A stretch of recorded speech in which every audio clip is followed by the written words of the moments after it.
Get your films on with the Blurds. Once an idea has taken hold of the brain, it's almost impossible to eradicate. Unpacking movies has never been more spot on, woke, fire, and just plain lit. They are lit all the time. So if you're unsure whether or not to plop down some cash for a film, check out the Blurds. When a man with a 45 meets a man with a rifle, the man with a pistol is a dead man. Brondo's got what plants crave. It's got electrolyte. You really only need to hang mean bastards. But mean bastards, you need to hang. Don't say you weren't warned. Ridiculous. Here's Brandon and Jeff. And now, the moment you've been waiting for. The Film Blurds feature film review. Man of War is a well-go USA movie that they sent me starring LaMonica Garrett and Andrew Howard. And, oh man, I can't wait to talk about that next week because I can't review it till next week. Okay. I'm going to watch that screener again. Listen, when you got a Ukrainian choir over a heavy metal guitar with a black dude and Andrew Howard running through the forest as they're being fired upon by mortar. They're under mortar fire, and they're just running through the forest. The hardest shit I've ever seen. I'm like, yeah, nigga. Yeah, nigga. Yo, what's going on, Post? What's going on, gentlemen? How you doing this morning? Good. All right. I guess let's jump right in with our first review. I'll start with Earth, Wind, and Fire, quotation marks, to be celestial versus the weight of the world. So, I mean, it's fine. It's basically more or less about not really the group, but more or less Maurice White, who is the dude who created Earth, Wind, and Fire. I love Questlove's documentaries. I thought this was fine. This is the first one I wasn't over the moon with. You know what I'm saying? I get why it premiered at Tribeca, and then HBO's like, yeah, it's on HBO Max. Go watch it. I get it. Yeah, I mean, there was like no fanfare because like I saw them advertise it, and then I didn't hear anything else, and I didn't even realize it was on HBO until you told me right now. Yeah, so it's on HBO Max. Like, yo, my favorite part of the show was, or the movie, excuse me, was when they had their first performance, and they were doing this weird experimental Afrobeat shit, and I was like, yo, this shit is hard. And then I went back to their first two albums, and I'm like, where the fuck is that song, y'all? I tried Shazamming it. I tried Googling it. I can't find that fucking song from that performance. That shit was hard as fuck. I was like, damn, I kind of wish Earth, Wind, and Fire just was an Afrobeat band because that shit was nice. I mean, that's like some deep, dark web shit to find that. So, yeah, and I'll keep that brief, and let's keep the next one brief. Tom Clancy's Jack Ryan, Ghost War. Straight to Amazon. When I remember they said they were going to start making, because Jack Ryan was 4 seasons. I liked the show. Right. And then I remember the show ended, and they're like, well, we're going to do a series of movies. And I was like, cool, I could go see this shit in theaters on a big budget. And this went straight to Amazon Prime. It is exactly what you expect. It's a movie that went directly to Amazon Prime. Yeah. The show's good. This is not. I watched the first season and really dug it. I got a couple of episodes into the second season. I was like, I'm going to pick this up later because the second season was kind of. This is not good. I mean, now I caught Ghost War on Amazon, right? Like it was like, you know what? I watched it and I was like, oh, bump it, it's on. I saw it was in the top whatever's on Amazon streaming, and I didn't hate it. Like, was it amazing? No. Did it seem like it might have been more enjoyable as a big budget on the screen, like big screen spectacle? Absolutely. But it felt more enjoyable and satisfying to a degree as a by the numbers spy film than a lot of stuff I have seen in theaters lately. Like, I actually enjoyed it, I'd say, more than the overall like Ghost Protocol. Whoa, you're talking about Mission Impossible Ghost? Yeah, I'm not talking about, because the last two Mission Impossibles The only thing I enjoyed about those I think you're getting it mixed up. Ghost Protocol is the fourth movie where he's climbing up. You're right. I'm getting my titles. The Reckonings. The Reckoning. Thank you. Dead Reckoning. Okay. Thank all right. you. Yes. Yo, because I was about to say, I'm like, bro, you having a stroke? No. I'm having sleepy brain, not a stroke. They're real close, though. I'm not gonna lie. But Dead Reckoning, absolutely. Like the last Mission Impossibles felt. I'll be real, it's on the same level for me as those. Like, I get why people and I'm not knocking that you enjoyed it, because I can see how people would like it, but to me this was just garbage. It's just all around. And like, I mean, especially since you like the show so much. My thing is, when are we gonna get a sequel to No Remorse? When are we gonna get the? He talked about that. He actually said, like, him and Michael B. Jordan have sat down because they're basically now the center of Amazon's Clancyverse. Mm-hmm. And John Krasinski's just like, yo, we all want to do it. It's just Michael's busy. He's like, I'm busy. Michael's busy. Michael needs to do Rainbow Six before we can start introducing my character. Then we have to link up with Michael Pena, because in the fourth season of Jack Ryan, Michael Pena is Ding Chavez, and Ding Chavez is a big character in Rainbow Six. So he's like, it's logistically a nightmare. Right. But like, I'm glad that Krasinski is still on board for doing this other shit. Yo, right? How many times? Yeah, but that's the same thing with Michael B. He's like, I'm fucking ready to do Rainbow Six, and it's just like, he's busy, man. Like, you know what I mean? I would love a Rainbow Six film. I would like to see the trailer for the Thomas Crown Affair that y'all have been sitting on now for months. Because that's dropping in November, right? March. Okay. Yeah. But yeah, I mean, look, I want to finish the Jack Ryan show before I get into this movie. But how'd you feel about the show, though? The show, no, I enjoyed the show. I mean, the show was better than I expected, because going from, Jim from The Office to Clancy, I mean, it's a slight leap, right? You know what I'm saying? So I wasn't sure how I was going to feel about Krasinski. And then when he did the action movie, the Indiana Jones knockoff joint on Apple TV, I was like, I don't really know. I don't even blame him. That was just a bad fucking movie. Yeah, it was.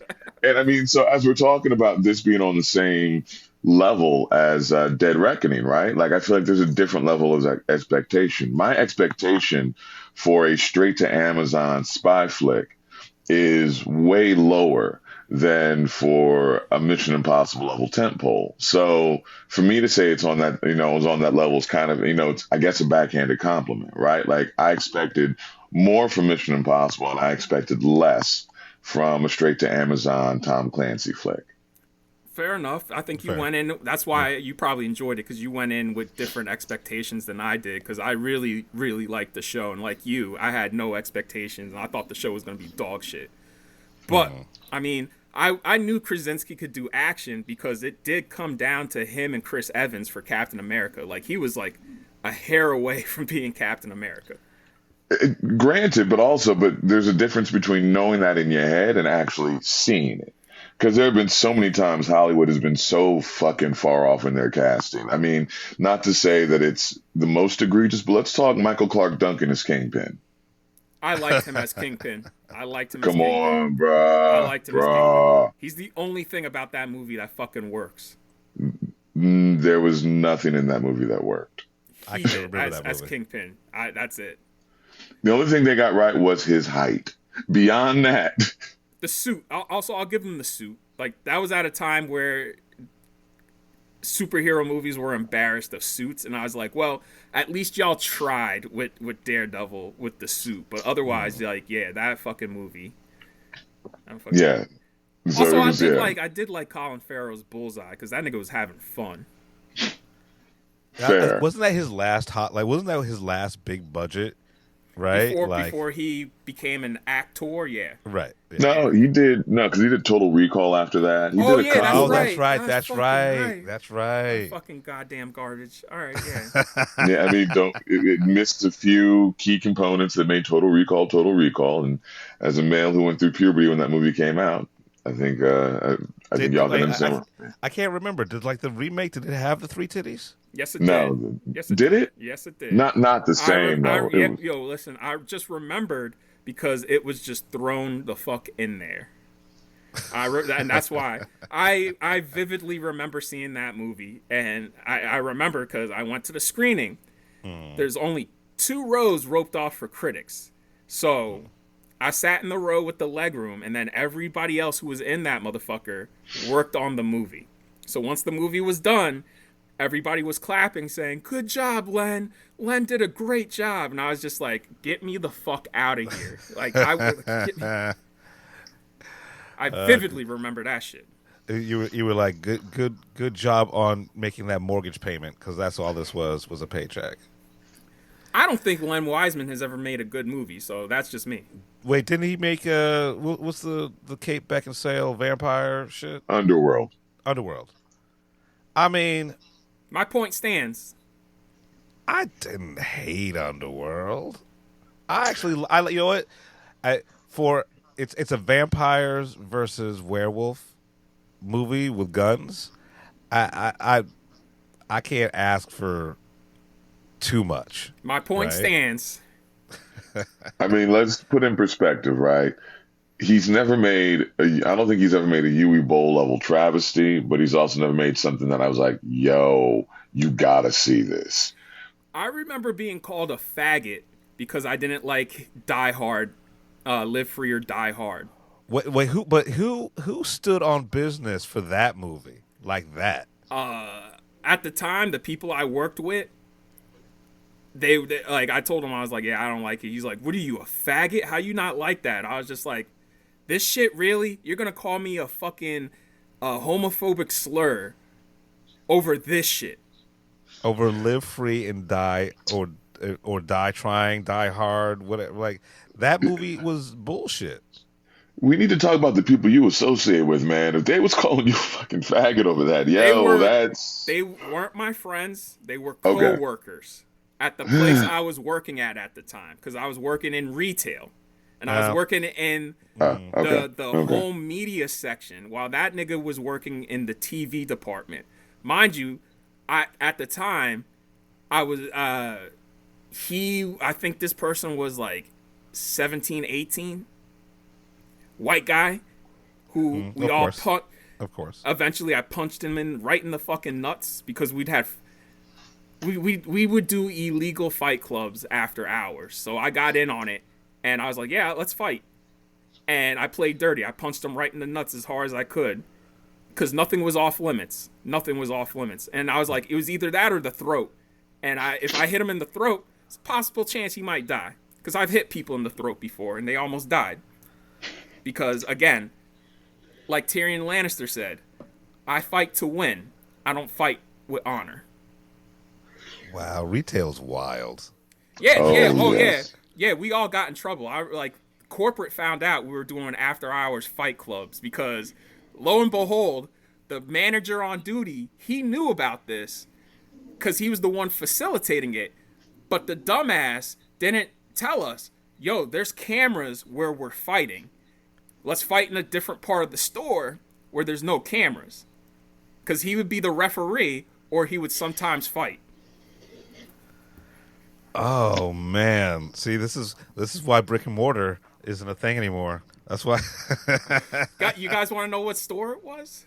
Oh, you know what? Like, I want to say, I don't know what it is, but in my heart of heart, it's either the Wiz or Circuit City. That's what I was thinking. How'd you get it? How'd you guess that shit? It felt like something. It was Circuit City. It was. It felt like something. It felt like something that would happen at a Circuit City. Yeah, it was Circuit City. I feel like I know the location too, and that's what scares me. On Route 1? Yep, yeah, right across the street from the mall. Yeah. That felt. Every time I went in there, I was like, "There's something off in here." Right. I feel like when I went in to get a Big Pun CD, I was like, "Yo, why is there blood on this?" Now it makes sense. I mean, nigga, we were doing all types of shit, bro. Like, coworkers were fucking in the warehouse. I would show up inebriated, like just gone off my ass, work a whole shift, and people would be like, bro, how are you working right now? Because you can barely stand up. And I was just like, look, we partied last night. We're going to party again tonight. I just bit the hair of the dog. Like, that's the thing. If we weren't doing some dumb shit, like drinking, going to somebody's house and throwing a party and drinking and getting fucked up, or having fight clubs at the store, we would all just go see movies. Like, that's our only activities, was going to the movies, having a party at somebody's house, or having Fight Club. Man, Circuit City is wild, man. I'm just picturing now the HR package, like the training videos when you come in. So, if your manager starts a fight club, here are the do's and don'ts. Right, you better finish it. Of an Amazon movie ever. Yo, listen, if I'm gonna fight, I'm ready to fight, but also, no, it's not gonna be a fair fight, nigga. I fight to win. Oh, you hear the coin sound in the back of your head? I'm just waiting for this shit to come full circle, honestly, for you to be like, and honestly, those days of the Circuit City Fight Club are why the action sequences in the new Tom Clancy flick didn't really resonate with me, because I've hit a man with a chair and I know what that looks like. Hey, look, man. Am I proud? Am I proud of that? No, but at the same time, listen, you got to do what you got to do, brother. Like, are you proud? No, but I'm not proud. There you go. Oh man.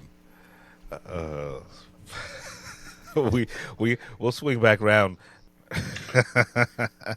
Facts. Oh, don't fuck with me, man. So what's our next movie? You talk about what movie you talk about. Oh, The Get Out. All right, so coming out on Friday, there's this new Russell Crowe movie called The Get Out. It is about a club owner who is also laundering money for a drug cartel, who he has a heart attack and decides to get out the business, and it's everything that goes along with that.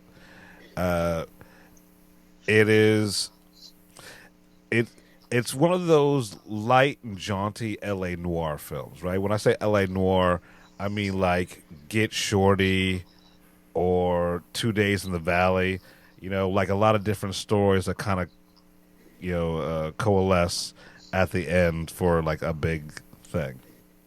I'm liking this new era of Russell Crowe where he just like is having fun, right?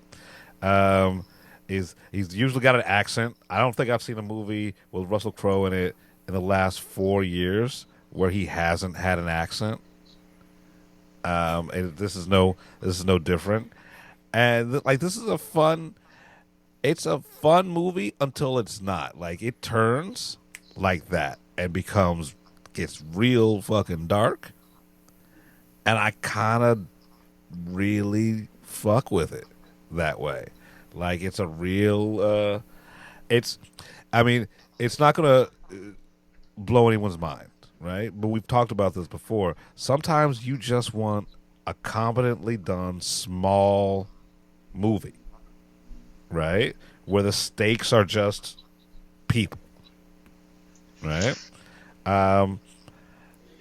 It's coming out on this Friday, both like in theaters, and then next week it's going straight to on demand because they know what it is, right? It's getting a limited theatrical release. Would I say go out and see this in the theater? No, right? But when it hits streaming VOD, if you want like a nice, fun, action, thriller, drama, whatever you want to call it, this will do. This is like this is a Saturday afternoon, right? It's a nice Saturday afternoon movie, right? You watch it in between, before you do something else, or after you did your morning errands, but before you fucking go out and party for the night, right? So, The Get Out, check it out, and also check out that I did an interview with the director. We had a nice little 10-minute conversation, so check out our YouTube or wherever. It'll be posted somewhere. Listen to it. It's good. Before we get into our next review, I got a notification on my phone as I was listening to you review that. Right. That I don't. Do you know about Annecy, Jeff?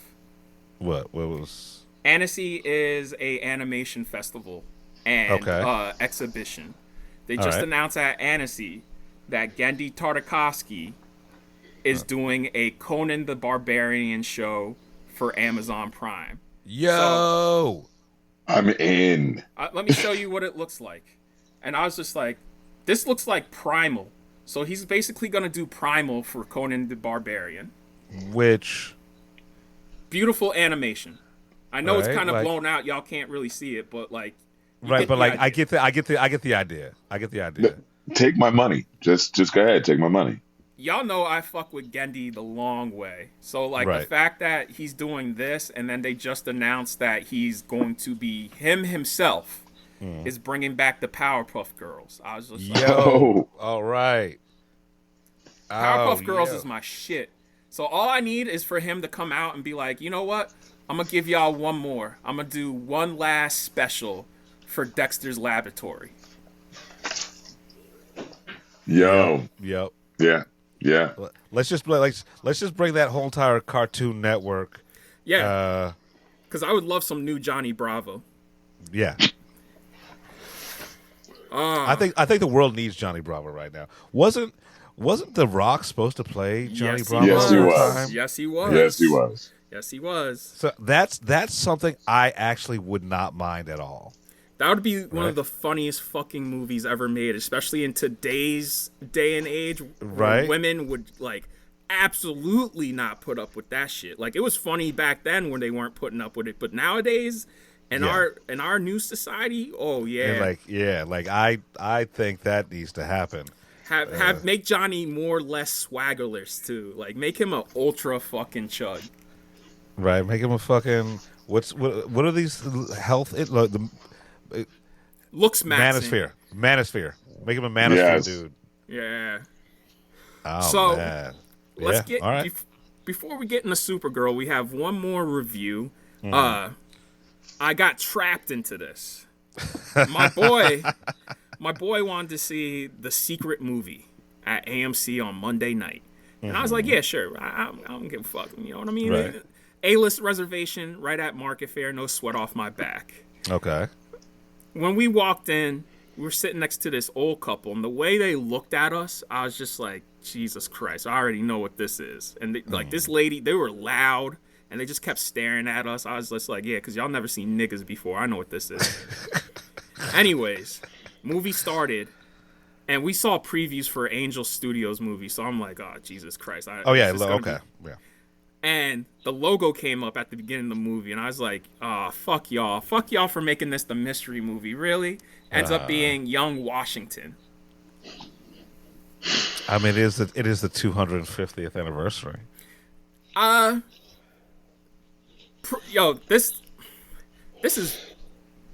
This is wild. This movie's wild. Like, the first hour is a drama. You know, and it's a drama, and everybody's treating this little nigga like shit. I was like, damn, this motherfucker has nobody to look up to. He can't join the army. Like, his mom tells him he ain't shit. The only person who helps him out is his brother, and his brother dies from consumption because, you know, it was just easy to get sick back then. Every time and you know what's funny about this movie? Every time he gets frustrated or mad, he grabs a hatchet and runs out and starts chopping at a tree, and I'm like, damn. I was like, damn, y'all, damn. I was like, damn. There's a whole. No. I didn't know this about Washington, but apparently he had a well-known love interest that he wanted to marry and just didn't because of what his place was at the time, and that is a whole storyline in this movie. I'm like, why? Because I remember watching it. I'm like, why is this love story in here that is just dropped in the last 45 minutes of the movie? I ain't know, like, why put that shit in there? Like, save that for the Wikipedia article. Yeah, this movie fucking blows. The way they treat the slaves in this, where the slaves are the good blacks, and like during the final battle, Washington tells some of the slaves who were fighting, he's like, make sure you don't have the gun, make sure you don't lose the gunpowder. Never once do they get to fight. They just run around with the gunpowder, and the camera makes sure that it makes you see that they're still carrying the gunpowder. The last 30 minutes, this shit might as well been 300, because the way it's shot, the use of slow motion, I'm like, bro, this became a Zack Snyder movie. Shit, lots of AI in this motherfucker, because clearly they didn't have the budget to finish, to achieve the vision that needed to be achieved for this. So there's actual AI in here, right? Like nigga, like, yo, just go watch The Patriot. Just watch The Patriot. That movie fucking blows too, but also much better than this. But I will say, there's a part at the end of the battle, because the battle sequence lasts like the last fucking 40 minutes of the movie. In slow mo, you see a bullet go through his hat, bullet go through his coat, just to make sure to make you see, like, oh, he's getting shot at, but nothing's hitting him. It's just going through his clothes. And the Native Americans, after the battle, they're like, he's like, you know, you guys turned on us. You fought for the French and not us. Why do you want to meet with me now? He's like, because there's a spirit watching over you. Like, you're a divine person. You got all these bullets. Not one of these bullets hit you. I was like, yeah, this Angel Studios bullshit. This jingoistic religious bullshit. And then the cherry on top, they kept the lights dim for the first part of the credits, and then it comes up and Kelsey Grammer sitting in the studio going, thank you for seeing Young Washington. To help this movie out, how about we help make this the #1 movie for America's 250th birthday? What a treat that would be to make the #1 movie in America, celebrating America, about Americans. Help us. And a QR code came up on screen. Donate, buy tickets, donate money to help make this the #1 movie in America, so other people who can't afford tickets can help see this movie. I was like, oh, this is that Angel Studios fraud shit. Fuck you. Like, as soon as that message ended, I ran out the fucking theater. I was like, man, fuck you. Fuck this movie. I guess Mary Louise Parker, I understand why she's in this, because she hasn't been in shit since Red 2. Ben Kingsley, I guess, needed a paycheck. And, you know, Kelsey Grammer's MAGA, so. I was honestly hoping you said that the lights dimmed. I was hoping you would say, like, there's just, like, a mid-credit sequence and it, like, somehow merges with Abraham Lincoln Vampire Hunter or some shit to make it worthwhile. Yeah, I wish. Yeah, man. This was my first Angel Studios movie, and it will definitely be my last, because the trailers they showed for the other Angel Studios movies, I was just like, so you guys just make action movies for conservatives that have a religious bent, because there's one with Alan Ritchson and fucking with Owen, Reacher? yeah, and Owen Wilson, where those two are going across a couple of states to personally, they're holding on to a cooler to personally deliver a heart to this little girl, and then all these traffickers are trying to stop them and take the heart because they want the heart. So they're in a constant chase and shootout with these traffickers. I can't remember what the movie's called, but I was just like, wow, y'all, wow. I was just like, this looks like shit. I mean, I've seen that trailer. I was talking to my boy the other day, and we were talking about, like, the highest grossing movies of 2023, and one of them was Sound of Freedom.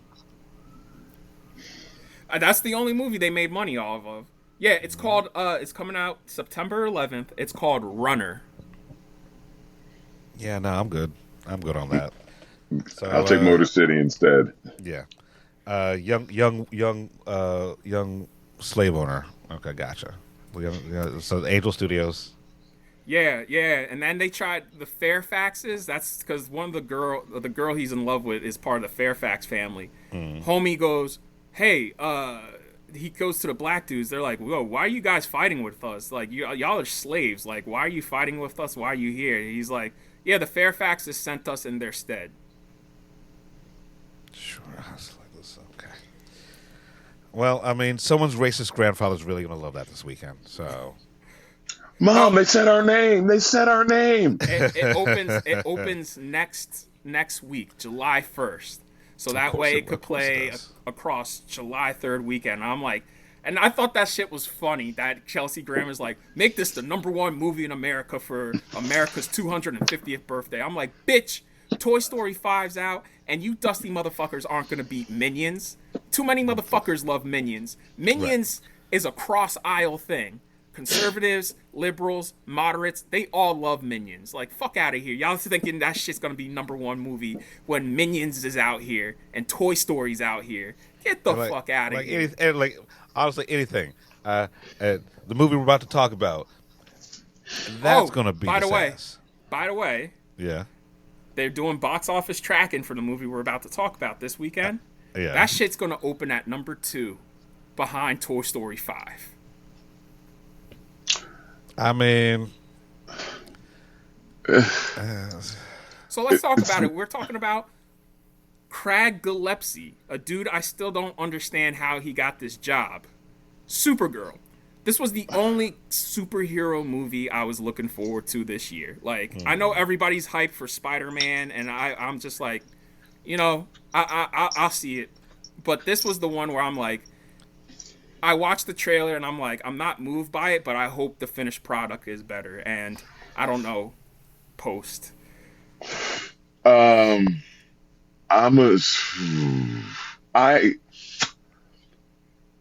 really, really, really wanted to love this movie. I love James Gunn, right? Like, the man is, what he did with Guardians wasn't surprising, but in a way it was revelatory for like mainstream audiences, the way he built the world. Absolutely. And you can see his fingerprints. Yes. Yeah. You can see his fingerprints all over the aesthetic and what this movie attempts to be. But we were talking about it last night. As much as it breaks my heart, like, I did not like this movie at all. No offense to Nadia, but you know a movie's bad when even Nadia's like, man, that was some bullshit. Like, I talked to Mike, Mike Sargent, talked to Grace Randolph, because Grace came up to me, she was like, that shit sucked. Wait, Grace Randolph didn't like it? Dog, she was the first person I talked to, and she looked at me, she was like, Brandon, that movie was terrible. Did you like it? I was like, I'll be real with you. I thought it was me. Because so far this summer, every summer blockbuster, I've just been like, man, this fucking sucks. And I was sitting there watching this movie. I'm like, maybe I'm jaded. Maybe I'm cynical. Maybe it's just me. Maybe I've outgrown comic book movies. I just think this stuff's not for me anymore. So it reassured me coming out and talking to you two, talking to other critics where they're like, no, it's not you. This movie fucking sucks. I was like, okay, so it's not me. Yeah, so like watching this movie, right? I was like, okay. I was a little bit excited, right? Like I was looking forward to this movie so much. Like I'm watching, we start, and it's like, okay, it's a rough start, but it's whatever, and then we keep going and I want this movie to fucking end, right? Yeah. I'm like wrap it up, because you're not. I think you're not doing anything that I haven't seen before in better fucking movies, right? And I think that's the biggest sin for this movie is it is uninterested in being interesting. Right? Wait, it had, to its credit, it had to do with the praying mantis lips. I hadn't seen praying mantis lips before. There was the one alien that was unique. That was creative. There we go. I mean, look, the creature designs, I guess, were kind of cool. That was about it. Well, I mean, the only part of this shit I really enjoyed was the battle in space against the space pirates. And because I was like, oh, this is fun. But then that's only like, what, 5-10 minutes? And my problem with the movie is a lot of problems I have with movies like this where The storytelling is convenient, where characters make decisions where I'm like, why are you doing that? That's stupid. Why are you doing this? And it's for plot convenience. And I'm just like, that fucking sucks, where you gotta write characters to be fucking stupid in order to move a movie along. That makes no sense to me. It pisses me off. And honestly, a lot of the stuff just doesn't make sense in general, and it betrays itself from scene to scene, right? So, like the space pirate thing, when she's out in space and she starts to freeze, it was like, oh no, she may die. It was like, bitch, you're Supergirl. Like, we just saw you 15 minutes ago play fetch in outer space, right? Because that's the thing I don't get. She wasn't injured or anything, so she should have been fine. Like, I get it. Like, she gets power from the red sun, and then the red sun, she can breathe in space and shit like that. But if she was injured or had a piece of kryptonite in her, then yeah, that would make sense. But I'm with you. I'm like, why is she freezing up if in the other scenes she's out in space playing fetch? There's a simple answer to that question. What's that? The movie was trash. I mean, that's really what it boils down to. And the structure of it doesn't make sense. Like, really, we should have started with her point of view with the destruction of Krypton. Should have opened the movie, and then it should have woken up with her, like, snapping up. That was a dream, a flashback dream. And then you could see her being so PTSD from that she starts drinking. You know what I'm saying? Because the movie starts, and it's just like, oh, Krypto's fucking up the ship. She's drunk, and it's just like... Right, like, we don't like her to begin with. Yeah, right? man. And then, like, by the time we get to a point where we have some sympathy for the character, it's too fucking late. And right? what about... And my thing, too, is, like, I like the motivations for the villains, that they are just rapists who plunder and pillage, but they are so fucking underdeveloped and not fleshed out. And I like Matthias. He's a great actor. Yeah, no, he is. And I just feel bad for him, man, because I'm like, bro, either Crag failed you or the script failed you or something failed here. Both. Because it's like he's bottom shelf Bane in this. I would say right? he's bottom shelf Pinhead, because he looks like a fucking knockoff Pinhead in this shit. And this bothered me all fucking night. Yes. What did the button do? What did the fucking button do? I told you, it is the connector to the adapter from an 8-track to spatial audio. That's all it's good for. I'm very I'm wondering, because this apparently went through like 4 different versions, and all versions have tested poorly. And this version that we got is the highest version that tested. And my question is, what was the original versions of this movie? Because there's no way that somebody, like, James Gunn has said we've canceled movies because they weren't up to snuff. So my question is, why did this get pressed through? Because this is just a diet-ass Guardians of the Galaxy. Like, the only thing that works in this is Millie as Supergirl. And the movie itself can't even do the actress or the character herself justice. Yeah, 100%. Like, for one thing, like, you down with the Ravagers or whatever the fucking what were they called, the Reapernings? The Ravagers and Guardians. They're basically rapists here, space pirate rapists. Right, and like I would like a little bit more, exposition on them. I don't need a full backstory, but just like something, right? Like besides being space rapist. Because Matthias has one note to play the entire movie, and that's my thing, is like, from the opening when they're first introduced with the family, I'm like, why is this little bitch tiptoeing towards this? Why is her brother just not take the headphones off for a hot second and listen to what's happening? Like, the convenience to move this shit along where people are just making mistakes that are just even a 5-year-old wouldn't make a mistake like this. And so, like, and what's so special about these fucking swords? I don't know. Right? Like, they make a big deal about this fucking. You come to this planet looking for this motherfucker's swords that he makes. Right? You kill the whole entire fucking family. Right? We never see you use the fucking swords. You never get the fucking swords.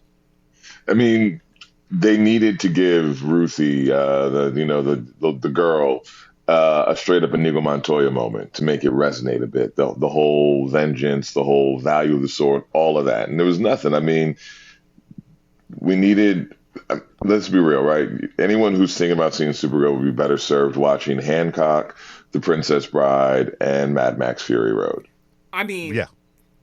Somebody called this me and Jeff both know called this a mix between Mad Max and John Wick, and I'm like, where the fuck did you get John Wick from? Yeah, where the fuck? I'm glad you like the movie, but Jesus Christ, are we reaching? Right, and also the bad guy's strength is indeterminate, right? Are they all that strong? Are they all as strong as Cremo, or whatever the fuck his name? Yeah, Krem, right? Cremo's better. Yeah, I'm so confused about how the power sets work in this movie, because Supergirl's powerful one moment, next moment she's almost dying. Like, it's so inconsistent. Why the fuck was Lobo in this? Well, I'll tell you why Lobo was in it. Lobo was in it because they did not trust a male-centric audience to come see a Supergirl movie without some fucking testosterone in it. Somebody said, like, I read, somebody said this the other day to me when we were walking out. They were like, this movie would have been better served if they had Lobo be, like, the secondary antagonist, and then finally he turns around and just becomes an anti-hero and helps them out at the end. Perfect. Because there's no reason for this motherfucker to be in this movie other than to help the characters out twice. He helps them out twice, and then he fucks off. He's like, oh, you're on your own. Right. He's in the movie for what, 15 minutes, maybe? Yeah. And everybody's like, Jason Momoa was born to play Lobo. I'm like, yeah, no shit, bro. If you ever read a comic or watch any of the cartoons, yeah, that motherfucker's Lobo. Like, so no surprise there. Like, but like, here's the thing. Like, he wasn't good as Lobo. I liked him as Lobo, but I don't think there's enough in this movie to make a strong impression one way or the other about him or the character. And when he said his, like, bastage thing, right? It was supposed to be a moment where the whole entire fucking theater was supposed to erupt in cheers. It was like, he said the fucking thing. Yo, let's talk about that. The jokes never landed. None of them. Gentlemen, there were jokes in it. Well, Post, before you leave, give us some thoughts. Give us some thoughts and some ending thoughts. Let's see. Overall, Momoa as Lobo only served as legitimate, literal Deus Ex Machina, right? I mean, it was another example of the lazy screenwriting of this movie. Just like the convenience of the rainbow myriad of suns to have different impacts on Supergirl's power. Like the fucking green and yellow sun bullshit. Get the fuck out of here. I can't wait to find out what a plaid sun does to people from Krypton. I'm confused because I'm like, wait, is the green sun made out of kryptonite?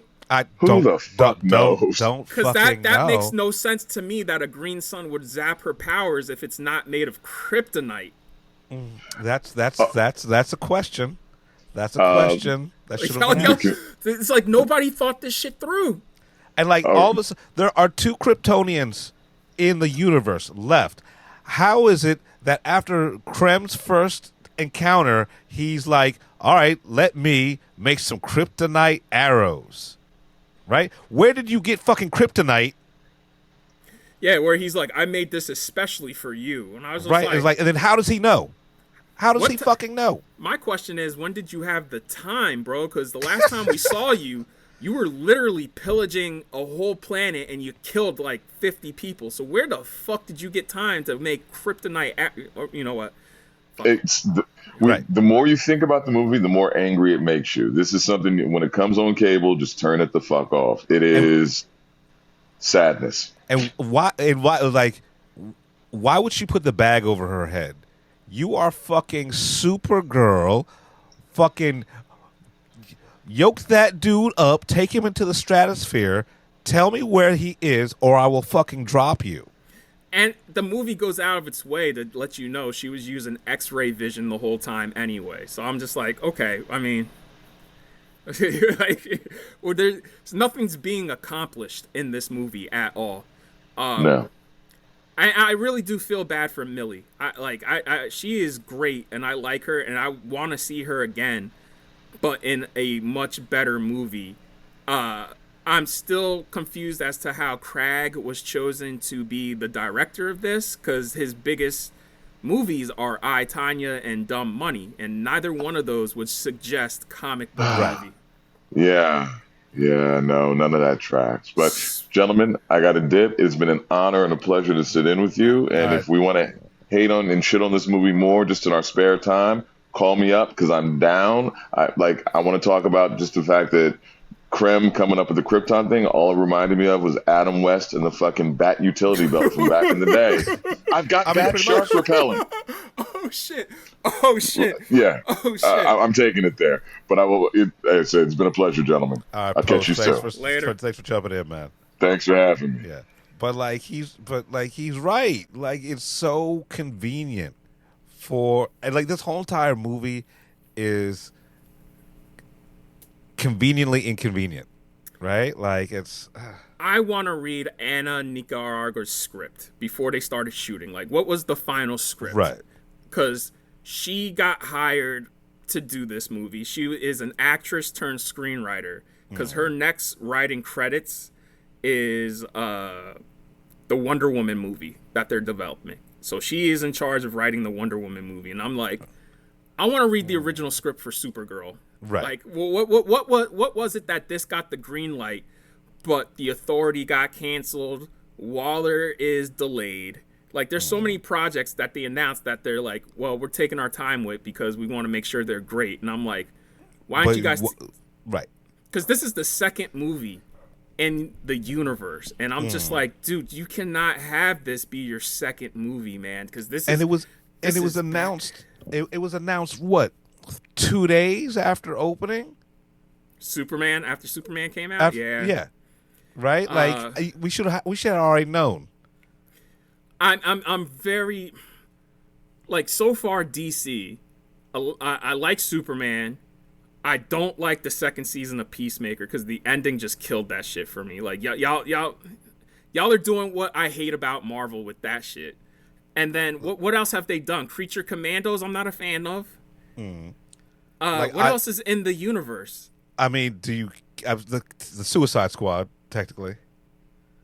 I would say everything from Peacemaker season 2 on is what I'm gonna count. You know what I'm saying? Because like we're playing fast and loose. And again, I said this when they first announced their plans. I was like, yeah, James Gunn's keeping everything he did as canon. And now this shit, and I didn't like that, and it's only proven me right so far. So far. Lanterns, I'm really hoping is going to be good, because that's Damon Lindelof, that's Tom King, and I've never seen Ozark, but I trust everybody, because Chris Mundy, so it's them three doing this show. Like, Ozark is amazing, right? Except for that last season. And Aaron Pierre is a fantastic actor. What's my man's Chandler? Kyle Chandler is a legendary actor in my eyes. So like, I'm holding out hope that this August we're not sitting here like we are now and being like, man, fuck you and fuck this and fuck this shit. Right. And like, I loved season 2 of Peacemaker, but yes, what ruined it is they're not doing a season 3. Right? And so now they've hinted that this is going to be resolved in Man of Tomorrow. Okay, sure. Fine. Right? But which I'm just like I don't like. This is the type of bullshit I don't like, man. The Marvel stuff. Right, like you gotta watch this one. Blah, blah, blah, blah, blah. It's like, can I just? It was enjoy fun. It was fun for like the first 6-7 years. Right. It's not fun anymore. Yeah, because the shit just hasn't been good. Just let Peacemaker be Peacemaker. He can be in the universe, but let him have his own fucking adventures. And the thing is if I'm here watching a story, I want to see an ending to the story I'm watching. Right. And not have to worry about, I got to see these other two. I got to see this TV show and this other movie, and for me to get closure. I'm over it. I'm over it. Like, no. Yeah. Right. It's cool for a comic book. It's cool for a comic book. It's not cool for a fucking movie. Right. Especially because a comic book. I'll get resolution in whatever other issue of whatever other property within a couple of months, right? Now I have to wait fucking years for this show. And that's if they decide to pick up that thread. Right. Because we still don't know what happened with Martin Donovan and the Pym particles from Ant-Man 1. Right? Right. You're right. You're right. 100%. Thor: The Dark World, when it was revealed Loki was cosplaying as Odin, we didn't get Thor Ragnarok till like 4 or 5 years later. And I'm just tired of that shit, bro. Like, I'm seriously what was he doing tired. in between that? Like, it's just... I'm tired of it. Yeah, it is... And I was really looking forward to this. Same, man. I was excited. Like, this was the only comic book movie this year I'm looking forward to.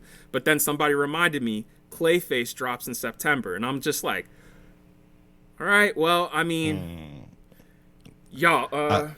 Now I'm on some Marvel shit. Like, instead of getting excited, like, I'll take it as it comes. I can't get excited. The only superhero movie I'm excited for is the Batman Part 2.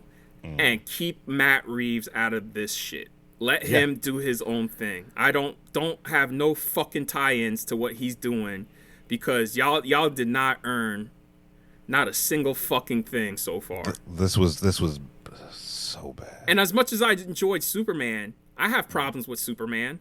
Like, 100%. It's too many fucking characters in that movie.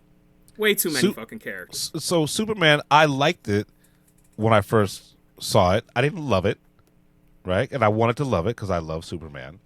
But on rewatches and rethinks, right, and like think pieces and just like examination, it has really grown on me, right? The movie has gotten better to me the further I get away from it, honestly, right? The further I get away from Supergirl, the more and more I not even dislike's not even like a word I'm going to use. I hate, right, this movie because it could have been so much better. You know, there's people there yesterday who read the run that this movie's based on, which is Supergirl, Woman of Tomorrow, written by Tom King. You know what I'm saying? Okay. People said that this movie takes about 10% of that comic and the rest is all made up, and what they should have did was just properly adapt that book. Because I hear the book is great. Yeah, I heard it too. I've heard nothing. Everybody who's read it has told me it is amazing. And now, like, I'm going to ask, like, my brother, like, hey, can I borrow it so I could read it? Because he owns it, and he's been talking about it and how excited he is to see this movie because he read that book. I'm going to order this, like, today. I'm going to order it today. Everybody and their mom was like, that is a fantastic book, and it would have made a great movie. And everybody saw the trailers, and they're just like, oh, that's crazy. They're adapting that. This is going to be fantastic. And now they hear that it is just, like, less than 10% of that shit is in this. Like, they took the bones of it and made their own thing. And I'm just like they took the most, like, basic sort of thread. Yeah, Supergirl helps another girl get revenge, and that's it.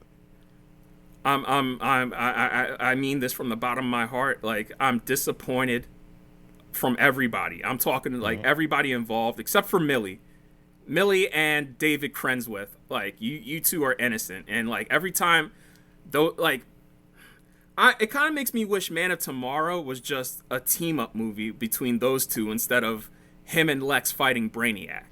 Because now that I've seen this movie works best when them two are on screen together. Right.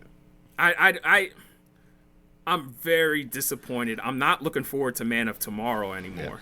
Yeah. I mean, like, I'm still. I'd have to see. I'd have to.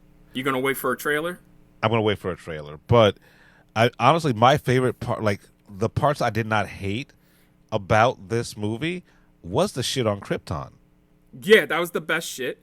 And like I said, I did as illogical as it is, I did have fun when the female space pirates attacked them on the bus. Like, that's the only part of that shit I enjoyed.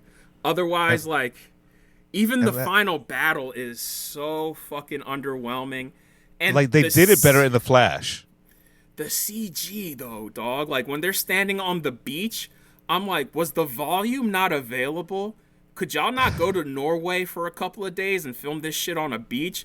Because the thing about this movie, too, when they're on sets, it looks fine. Because I'm like, oh, they're on sets. They built out people practically. Like, there's people in suits and shit. So when it's CG, it's noticeable. Like, either go all in practical or go in all in CG. Because, like, you get what I'm saying, right? Yeah, no, I 100%. I get what you're saying. But even the sets, as much as I like the set design in this, even the sets and the look of the movie, I'm like, this is diet Guardians of the Galaxy, y'all. Yeah, and like when I saw the trailer, I got Guardians of the Galaxy vibes, but I was into that because it's a trailer, and you want to see what the movie is, and not base the whole thing on a fucking trailer. Right, but like if the trailers give me Guardians vibes, it's like, I love Guardians. Okay, let's go. Let's do it. And it's just it's the movie doesn't and like, here's the thing. I wish this were like bad, right? But really it's just mediocre bad. It, from a story standpoint, it doesn't work. You know, from an emotional journey with this character, it doesn't work. Right. The action doesn't really work. It's all shot in close-ups and edited so quickly. It's the shit. Like I watched Kingdom of Heaven this past weekend, and that's my problem with Ridley Scott. Like, Nolan clearly took how to shoot action from Ridley Scott, because Ridley Scott, between both Gladiator movies and Kingdom of Heaven, it's always in a close-up and quickly edited.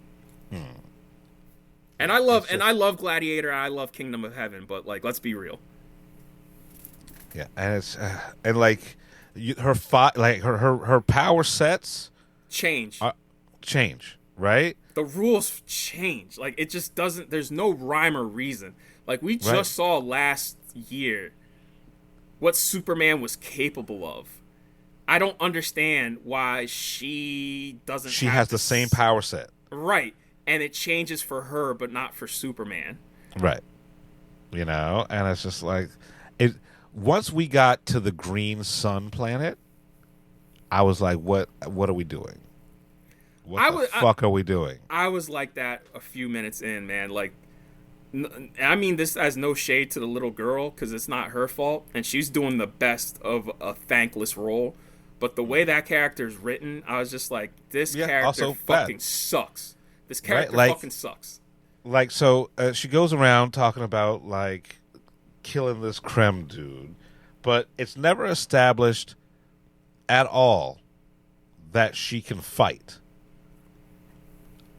Right? Like, even if you never showed her fight anybody, right? But just have her have a throwaway line, say something like, "Yeah, I've been training all my life with my father." Right? So when she's in the fucking cage, because she's done nothing this whole entire movie. She gets thrown around, people easily push her around, and then, once you get to the cell, for some reason, all of a sudden she's competent. Right. She's murking this motherfucker. And slipping in and out of places like a ninja. Right. Like, this is what I mean. It's inconsistent. Yeah. Like it would have been nice to establish that she has a skill set. besides carrying around this sword? Why are these swords so important? Right? Like you make a big fucking. This movie starts with Krem taking all of his space rapists to this planet to get these fucking swords. You even do a close up on the motherfucking key to the sword locker. Never talk about the swords again. I don't even think she uses it to even kill one person in the movie. So, like, spoiler alert, Supergirl uses it at the end. I had no problem with that, right? Because that's great. No. Hold on. Let me make my point. So, I have no problem with that because Superman and Supergirl, two different people, right? Mm-hmm. Two different people, and I believe Supergirl's always been a little more harder edge, right? I think a lot of people here because they told me they read the comic, she don't do that shit in the comic. Like, does she kill Krem? Yeah, but not like in cold blood like that. And the fact that they changed the ending like that, it pissed everybody off who read the comic and has seen that. And I'm just like, man, Krem had to die, but like it is, and you don't even feel anything when she finally does like just shank him in the throat. I'm just like, right. It should be a triumphant moment, and I'm just like, okay. All right, well, you should have, like, if you're going to do that, you should have done that an hour ago. You could have lasered his fucking face off, man. She could have done a million of different things. I don't know why she's pussyfooting around. She's pussyfooting around with everybody. Yeah, you could have. Right? She could pick people up and just break them in half. If that's how, right? if she has no qualms with killing, then let her kill people. Right, but like you can't. Yeah. Okay. You're right. Right. Good news about this movie: no mid credits and no post credit scenes. Yeah. But this is like Masters of the Universe, where I watch it and I'm like, there's a lot of stuff happening here, and I feel no connection to it. It's the most basic fucking way to tell a story possible, and in both movies, the CG looks like fucking garbage. I mean, look, I enjoyed Masters more than this. Oh yeah, a lot of people said that. Like, even I enjoyed Masters more than this, but like, Masters is also a fucking unremarkable movie. Yeah, and you know what? I'll give you that. But this is. Yeah, summer movie season. I was thinking about this last night. I was like, this summer has been dire, and I mean dire. Like, if you're not like an indie movie. Like, the only studio movies that I'm sitting here where I'm like, whoa, that was good, was Devil Wears Prada 2. And there's one more I'm missing. Project Hail Mary, but that's not even summer. That's not summer, man. I'm talking about, like, summer movie season. Hold on, let me bring up Letterboxd. Because Disclosure Day. And even then, Disclosure Day, people are... We're right, like, Disclosure Day, people aren't going to really appreciate that for another 3 years. Yeah, because we're all in on fighting on this. Oh fuck! Let me real quick before we leave. The Invite. A lot of people say this movie's funny. It is funny, but not funny, ha. Like, people say this is laugh out loud funny. I'm like, nah, nigga, this is not laugh out loud funny. This is an examination of a marriage. That's what this movie is, and it's well done. Olivia Wilde's third directorial debut feature. So this follows up Booksmart and Don't Worry, Darling. Written by Rashida Jones and her writing partner Daryl McCormick. Shot on 35, and you could tell it's shot on 35 because it is grainy as a motherfucker. But, like, dog, might be one of Edward Norton's best performances. You want to know why? Why's that? He's so subdued in this. And when he does speak, it's funny. Penelope Cruz is phenomenal in this. And watching this movie kind of reconfirmed, I was like, yeah, I'm not in a rush to get married. Oh, shit. So, yeah. I recommend it, though. I highly recommend it. The Invite. It's phenomenal. Yeah, I don't see it till the 6th, so... Again, if you guys are having problems in your marriage and I see this all the time in real life. If you're having problems with your marriage, then don't jump straight into let's open our marriage, because that never solves anything. That just creates more fucking problems. Divorce before that. You guys are better off divorcing before you open up a marriage. I think even if, like Jeff, let's say me and you were married, right? And let's say our relationship was tight. Even us being comfortable, I still wouldn't want to open up a marriage. That just leads to problems. That leads to so many fucking problems. If you get what I'm saying. If you're not comfortable with yourself, right? Like or the relationship. It takes a certain type of person. It takes a certain type of person. Because there'll be people who are married for 30, 40 years, open up their marriage, and then the marriage is done. Just don't do it. Yeah. You had your chance to fuck other people. Come to terms with it. This could all be settled if you had a conversation about how can we turn each other on now that we've been in this relationship for so long. Like, I would sit down with my wife and be like, what can I do to make myself desirable to you? And this is what you can do to make yourself desirable to me. How can we work on this together? Instead of going and looking for new dick, or me going and looking for new pussy. Right. So yeah, that's the invite. And I if it's playing near you, see it instead of Supergirl. So any final thoughts on Supergirl? I don't like it. That's I'd like it's a hard. And maybe once I'm away from it for a couple of days, I'll dislike it less. But I don't think I'm ever going to be like, oh, that was a good movie. My thing with this is if you're building out a universe, your second movie has to be like fucking strong. In this day and age too, where we've been with this shit for over 20 years now, you guys gotta be strong. And it's not like it's not like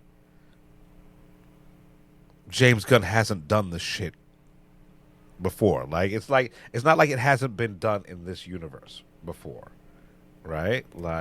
Because it's been 18 years since Iron Man 1 came out.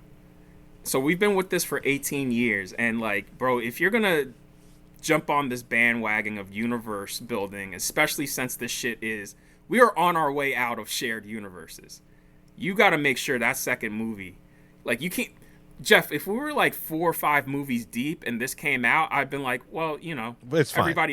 Everybody has a misstep.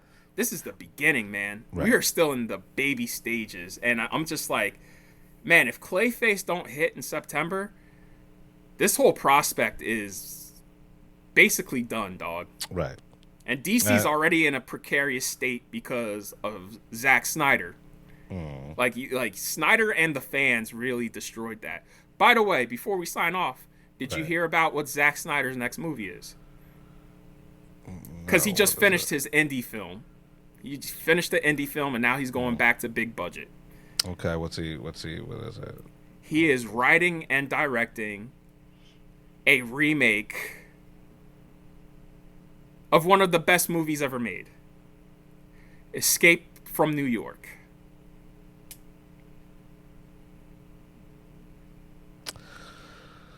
Well, all right. So here's the thing. I'm not against the remake of that movie. Yeah. I'm against the remake of that movie from him. Right, because everything that movie says, he wouldn't get. He wouldn't get.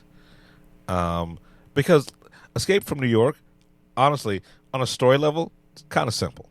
Right. And it's close to a perfect movie, quite frankly. Right.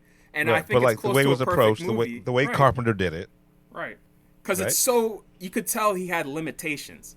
And putting limitations on a person can really bring out the best. Right. So that's why that movie works, because the story is simple, right? Even though it's all of New York. But the way he had to approach it had to also be simple. Right, and Kurt Russell, man, he is so magnetic as Snake Plissken, and let's be real, there ain't really much to Snake other than he's a criminal. He makes Snake a character worth rooting for, an anti-hero worth rooting for. So my question is, who are you going to find that has the same amount of charisma and screen presence as the new Snake? And you know Zack Snyder's not going to cast that correctly. Right. It's whatever. Hopefully, I mean, look, the world's going to end before we get to that anyway. So yeah, I just wanted to tell you that just because we were talking about how they let him run wild too much with DC, and that's what killed that shit. Right. And then and especially how after Justice League, they learned the wrong lesson in that we'll never have these characters back again. We're going to keep them split off. And here's the thing. Not to take anything away from Zack Snyder, he is a fantastic visualist. He really is. He is the world's greatest art director, right? And even as I'll even give you he's a damn good DP, right? No, hell no. Well, I mean, didn't he shoot 300? Nope. The only movies that he did, that zombie movie, I can't remember it, Land of the Dead or Army of the Dead. Army of the Dead, he DP'd that, and then he DP'd Rebel Moon. Those movies look terrible. Okay. All right. So he's a great visual stylist, right? He knows how to make the world look good. But anything that has to do with story or drama or acting, he is woefully unprepared or even uninterested. Maybe he's just uninterested in actually making actors act instead of making living mannequins for his costumes. Right? I mean, I will say one of the reasons why before we sign off, one of the reasons why I'm disappointed with Supergirl is because this feels like something that would have came out under Walter Hamada, because once Zack Snyder's reign ended, they just kept the Snyderverse and they were just pumping out dog shit like Aquaman 2, Shazam 2, The Flash. What else? They put out so much. Black Adam. Blue Beetle. We're all just like, what the fuck are y'all doing? This feels like if you told me this was from Walter Hamada under that, I'd be like, yeah, makes sense. That's the quality you're dealing with here. This is not good. This is a nothing movie. Don't try to let anyone convince you that it's good or that it'll grow on you. It won't. It won't. Yeah, this is bad. It's like bad. They did Supergirl better in The Flash. Yeah. Than they did here. Yeah, man. The only thing I can say this has like any credence over, it's the Helen Slater Supergirl, the 1984 one. At least that was weird. At least it was weird. That movie's a piece of shit. That movie's a piece of shit. Like, and this is a different level of a piece of shit, but it's not as bad as that movie. That movie is fucking garbage. That was bad, but it was bad, but it was interesting. No, dog, come on. It was interesting. It was funny bad. This is just like, look, man. I'm just saying. Like, I like that because it's so bad. I dislike this because it's so mediocre. I wouldn't even. It's bad too. Like, you can't even say it's mediocre because there's just choices made in this where you're just like, dude, y'all. They're trying to make. It was clear that they were trying to make the easiest and fastest movie possible to hit this release date. You guys had your cream of the crop of DC characters to follow up last year's relaunch. And Supergirl, sure, that makes sense, but like, not this, not this. Like, y'all, I'll be real, y'all would have probably been better off relaunching the Flash. Anything as a follow up, like pick one of these smaller characters that no one cares about. Yeah, Booster Gold. Yeah. Did like something. Right, fucking like at this point, you could have redone fucking Blue Beetle. Fuck it. They're keeping him though. What? Apparently, that movie's canon. Oh, is it? Okay. This is what I'm talking about. This is what I'm fucking talking about, man. Sure. That's canon. All right, cool. You know what? Yeah. Anyway. Yeah, it makes it sours you on the whole fucking venture, doesn't it? Yeah. Like, I'm just ready for fucking movies now. Like, yo, this is, and people ask me, like, why do you suck Nolan and Denny off so hard? I'm like, because they make fucking movies, man. And that's the type of movies they're putting out is what we should be getting and what we used to get on a regular basis. Yeah, this like at this point we're just getting content, and the content's getting watered down. Like, if you're gonna sell me product, give me a good product. Yeah, man. Like it just pisses me off. Y'all shit on Disclosure Day for the flaws of that movie, and like, yeah, sure, the flaws are there, but I feel like those flaws go hand in hand with this earnest message it's trying to say. And y'all but this shit gets a pass. This shit. Yeah, because this is we have to have a movie in between our other movie just so, you know, we can make some money. This is not making a good argument for people to go see Man of Tomorrow next July. I'm just going to say that. I'm going to say that. I don't think anybody's going to walk out of this saying, like, can't wait for Man of Tomorrow next summer.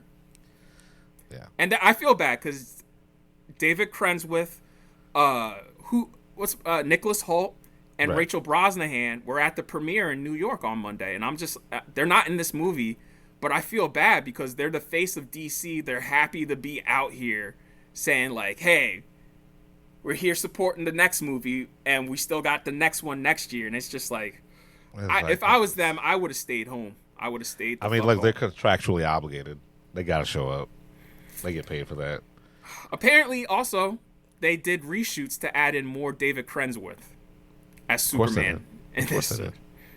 So, anyways, that is episode 211. We're the Film Blurs. I'm Brandon Norwood, and I'm the motherfucking protagonist. I'm the protagonist. I'm Jeff Stewart, a.k.a. He Who Remains. Don't come at us. It's just fucking movies. You've been listening to the Film Blurs podcast. Man, I just love what you guys do, man. I never miss an episode. It's the best. It's my favorite podcast. Follow Jeff on IG on MindFire XL and Brandon on Twitter at BJN Tweets.